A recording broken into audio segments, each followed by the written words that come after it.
이 산지를 내게 주소서. 그때에 유다 자손이 길갈에 있는 여호수아에게 나아오고 브니스 사람 여분네의 아들 갈렙이 여호수아에게 말하되 여호와께서 가데스 바네아에서 나와 당신에게 대하여 하나님의 사람 모세에게 이르신 일을 당신이 아시는 바라.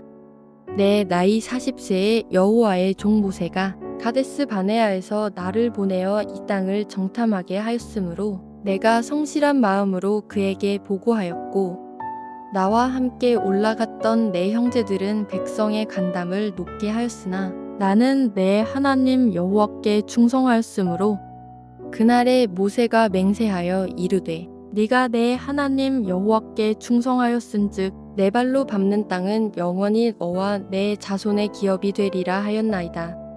이제 보소서 여호와께서 이 말씀을 모세에게 이르신 대로부터 이스라엘이 광야에서 방황한 이 45년 동안을 여호와께서 말씀하신 대로 나를 생존하게 하셨나이다. 오늘 내가 85세로 돼 모세가 나를 보내던 날과 같이 오늘도 내가 여전히 강건하니 내 힘이 그때나 지금이나 같아서 싸움에나 출입에 감당할 수 있으니 그날에 여호와께서 말씀하신 이 산지를 지금 내게 주소서. 당신도 그날에 들으셨거니와 그곳에는 아낙 사람이 있고 그 성읍들은 크고 견고할지라도 여호와께서 나와 함께 하시면 내가 여호와께서 말씀하신 대로 그들을 쫓아내리이다 하니 여호수아가 여분네의 아들 갈렙을 위하여 축복하고 헤브론을 그에게 주어 기업을 삼게 하매 헤브론이 그니스 사람 여분네의 아들 갈렙의 기업이 되어 오늘까지 이르렀으니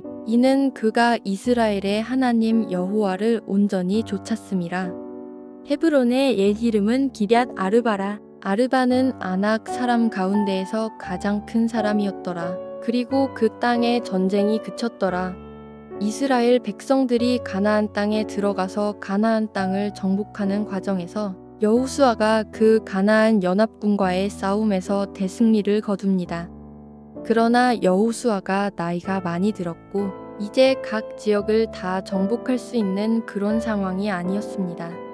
여전히 가나안 족속들은 그 땅을 차지하고 있었고 하나님께서 여호수아에게 이제는 각 지파에게 땅을 배분해주고 그들이 스스로 그 땅에 들어가서 그 땅을 점령하게 하라고 말씀을 하셔서 여호수아가 순종하여 지파별로 땅을 나누어 주게 됩니다.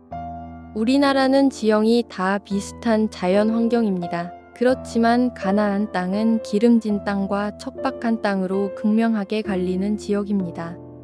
좋은 땅을 받으면 후손 대대로 그 땅에서 살게 되어 편안한 삶을 살게 되고 자연 조건이 어려운 땅을 받으면 대대로 그 후손들이 거기서 고생하게 됩니다. 지파들이 서로 좋은 땅을 가지려고 예민한 시기였기 때문에 여호수아는 제사장과 각 지파의 그 우두머리들을 모아서 그 가나안 땅을 제비뽑기로 배분하기로 결정을 합니다. 그런 상황에서 갈렙이 여호수아에게 헤브론 땅을 자기가 정복하게 해달라고 요청하게 됩니다.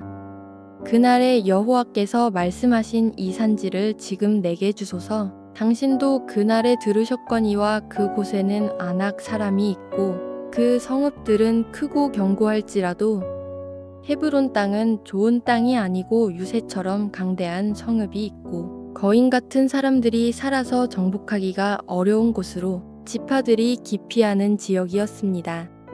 이 헤브론 지역은 45년 전에 이스라엘 백성들이 출애굽하고 가나안 땅을 바로 가기 직전에 가데스 바냐라는 곳에서 12정탐꾼이 그 땅을 먼저 보고 돌아와서 10명이 그 땅에 대해 악평을 하자 이스라엘 백성들이 정복하러 갔다가는 다 죽을 것이라고 원망을 했었습니다. 그러나 그 땅 거주민은 강하고 성읍은 견고하고 힘이 클 뿐 아니라 거기서 아낙 자손을 보았으며 거기서 네피림 후손인 아낙 자손의 거인들을 보았나니 우리는 스스로 보기에도 메뚜기 같으니 그들이 보기에도 그와 같았을 것이니라. 정탐꾼들로 인해 마음이 기울어져 버린 이스라엘 백성들은 여호수아와 갈렙이 하나님께서 약속하셨고 하나님께서 도와주시면 적과 꿀이 흐르는 땅을 정복할 수 있다고 말하였지만 이스라엘 백성들은 그들을 죽이려고 합니다.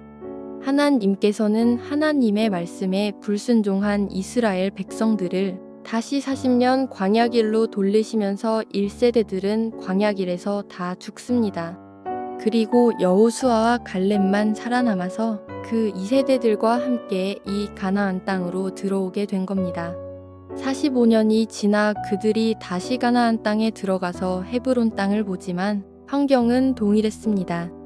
그 헤브론 땅은 성이 견고하고 거인 족속인 아낙 자손들이 살며 점령할 수 없을 만큼 견고한 땅이었습니다. 그런데도 갈렙이 헤브론 산지를 요청한 것은 헤브론 산지는 누군가가 반드시 점령해야 될 땅으로 하나님께서 약속하신 땅이라는 것을 믿는 사람이었기 때문입니다.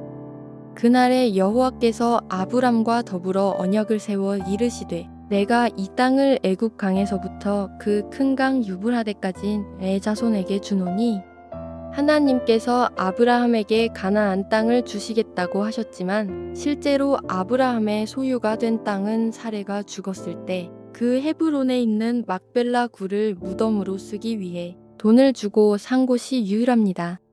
나중에 헤브론은 다윗이 왕이 되었을 때 가장 먼저 도읍을 정하고 7년 동안 머물렀던 곳입니다. 갈렙은 여호수아와 정탐꾼으로 같이 그 땅을 하나님께서 주셨다고 믿고 바로 들어가서 점령하자고 외쳤던 두 사람 중에 한 사람입니다. 그렇기 때문에 갈렙은 가나안 땅에서 가장 기름지고 정복하기 쉬운 땅을 먼저 선택할 수 있는 권리가 있었겠지만 갈렙은 스스로 그런 권리를 주장하지 않고 가장 정복하기도 어렵고 척박한 땅을 책임지겠다고 합니다. 여호수아가 여분네의 아들 갈렙을 위하여 축복하고 헤브론을 그에게 주어 기업을 삼게 하매 교회 공동체를 위해서 앞장서서 헌신하는 분들을 보면 내가 아니라 공동체를 먼저 생각하고 주님의 마음을 품고 오히려 다른 사람을 섬기는 일에 스스로 희생하고 자원하여 앞장서기 때문에 교회에 위기가 왔을 때도 극복할 뿐만 아니라 다른 분들의 마음까지 주님을 향하게 되는 모습을 경험합니다.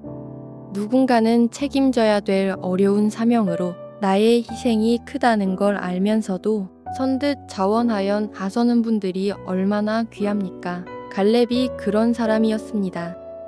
하나님께서 가나안 헤브론 땅을 주시겠다는 약속을 받았지만 출애굽 1세대들의 불순종으로 광야의 40년 길을 걷는 동안에도 갈렙은 그 약속을 잊지 않았습니다. 모세가 나를 보내던 날과 같이 오늘도 내가 여전히 강건하니 내 힘이 그때나 지금이나 같아서 싸움에나 출입에 감당할 수 있으니 갈렙이 정탐꾼으로 헤브론에 갔을 때보다 45년이나 지나서 85세가 되었지만 언제든지 헤브론 땅을 내가 들어가서 싸울 준비가 되었다고 합니다. 그날에 여호와께서 말씀하신 이 산지를 지금 내게 주소서. 당신도 그날에 들으셨거니와 그곳에는 아낙 사람이 있고 그 성읍들은 크고 견고할지라도 여호와께서 나와 함께 하시면 내가 여호와께서 말씀하신 대로 그들을 쫓아내리이다 하니 갈렙은 비록 헤브론의 요새가 견고하고 거인들이 막고 있지만 하나님께서 함께 하시면 내가 정복할 수 있다고 고백합니다. 우리의 일상의 삶이 중요한 이유가 우리 주변에 있는 사람들이 나를 보고 하나님께서 살아계시구나 믿어지도록 우리가 매일 주님과 동행하는 삶을 살아야 하겠습니다. 우리가 다 모세나 여호수아가 될 수는 없습니다. 그러나 지도자가 한 명일 때 우리는 축복만 바라지 않고 사명의 길을 쫓아가는 갈렙의 믿음을 본받아야 될 줄 믿습니다. 오늘 하나님께서 나에게 약속하신 헤브론과 같은 산지가 어디인지를 기도하고 묵상하며 믿음으로 순종하시고 척박한 땅이 기름진 땅으로 변화되는 축복이 있으시기를 예수님의 이름으로 기도드립니다.